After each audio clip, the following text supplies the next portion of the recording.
When Aladdin rubs the lamp, what happens next? And we all answered a genie comes out, right?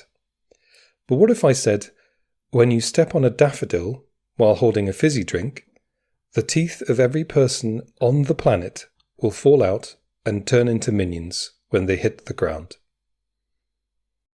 You'd think I was bonkers, wouldn't you?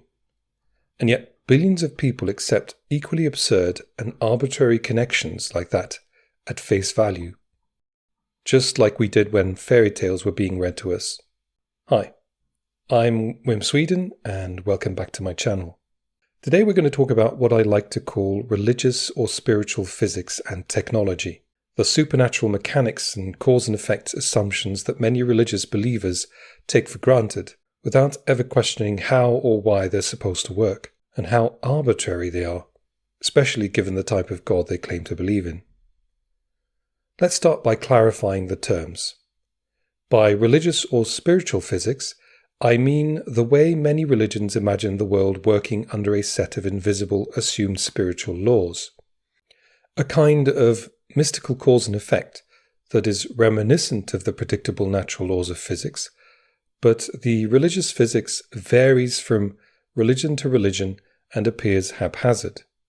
And the religious or spiritual technology, just like Aladdin's lamp, is supposed to work according to the spiritual physics in the specific religion and allow the user to interface with that spiritual realm. Now, I'm going to give you 7 examples that may either come from actual religions or from my own imagination, and I want you to keep the arbitrariness of the connection between lamp rubbing and genies appearing in the back of your mind when considering these examples. Example 1. When a shaman pees in the virgin snow in an S pattern, that will end all suffering on the planet Shelob. 2. When you make a blood sacrifice, be it human or non-human, take your pick, that will wash away an evil force in humans. The blood has magical detergent properties. 3. Baking a really good pie will save everyone on the planet from car accidents for all time. 4. Eating a specific snack, that is, a piece of fruit, will trigger death, disease, suffering, and animal predation for the entire planet. 5. If you dunk a baby in special water, that will ensure they go to a fairy tale land if they happen to die as a baby because it washes away another evil force. 6. Helping someone with their homework can expel a demon from the left hemisphere of your brain, not the right. 7.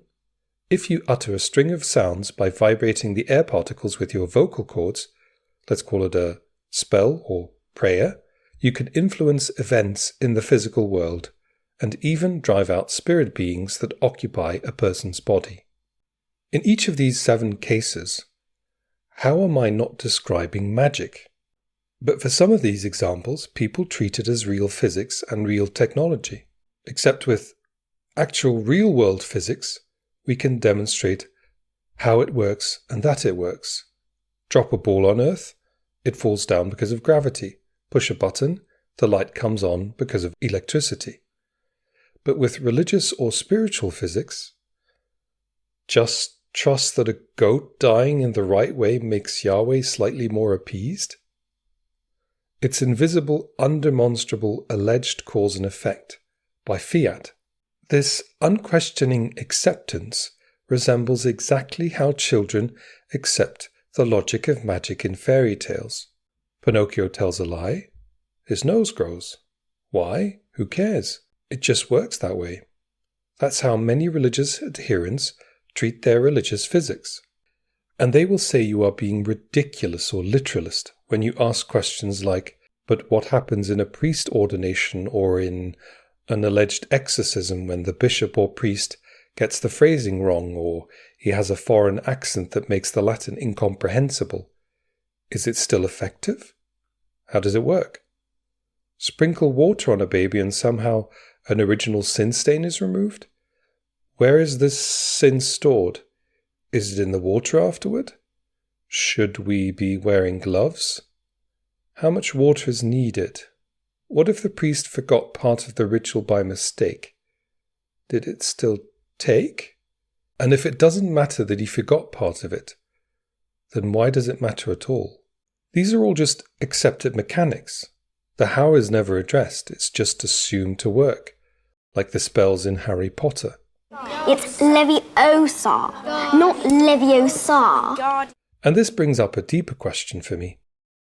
If the deity is omnipotent, that is capable of creating literally any system of cause and effect, why choose these bizarre and often horrific mechanisms? Why does eating a piece of fruit trigger a cosmic fall, but not, say, stepping on a crack or sniffing a daisy?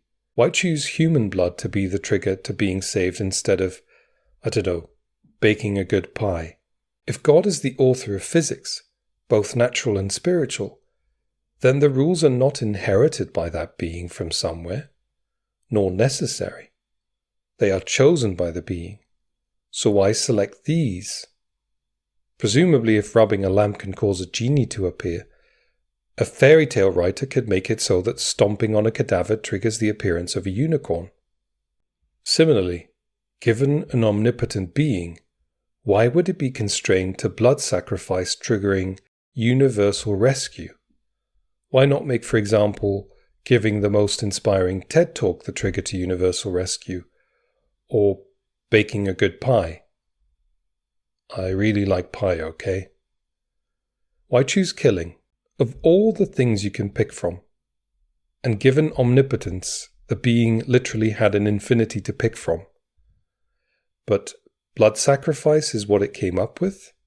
If we look at anything outside the Abrahamic religions, that is, the fairy tales you are not accustomed to, you would immediately recognize the absurdity and arbitrariness of their religious physics and technology. In Aztec religion, human hearts needed to be cut out to repay their debt to the gods, who in an act of divine love sacrificed themselves to make the sun and the earth.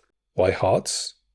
Because the heart contained a part of the sun's heat that helped nourish the sun god in its fight against darkness. Obviously, in the Yanomami religion, the bones of deceased relatives are ground up and mixed in a fermented banana soup and eaten to ensure the person's spirit makes it into the afterlife, that is saved, and to make sure their spirit remains connected to the community, that is, becomes present in and through the sacrament in the community. Naturally. In New Age spirituality, crystals have healing or cleansing vibrations. What's vibrating, you ask? You know, the energies and frequencies. How are these vibrations causing the healing or cleansing? How much crystal do you need? How close does it need to be to the body part? Stop asking all of these absurd literalist questions. Just have faith and believe. All of these represent a form of faith in religious or spiritual physics and technology, without demonstrated mechanisms. They are purely arbitrary connections that believers in them just accept, just because. Some might say, well, it's metaphorical, but these beliefs are rarely treated as metaphors. They are acted upon. Wars have been fought, lives have been ended, laws have been written, because people believe that this religious tech actually works and the religious physics behind it is actually a thing. And that's just dangerous. Because when you accept causation without evidence, you build a worldview where anything can be justified, as long as someone claims the invisible machinery is working in the background. If there's no way to falsify those alleged systems, then anything goes. And suddenly reason, ethics, empathy, they're just optional, overridden by spiritual physics that no one can test or question. So what's the alternative? We already have a method for understanding how the physical world actually works. It's called the scientific method. Is it perfect? No.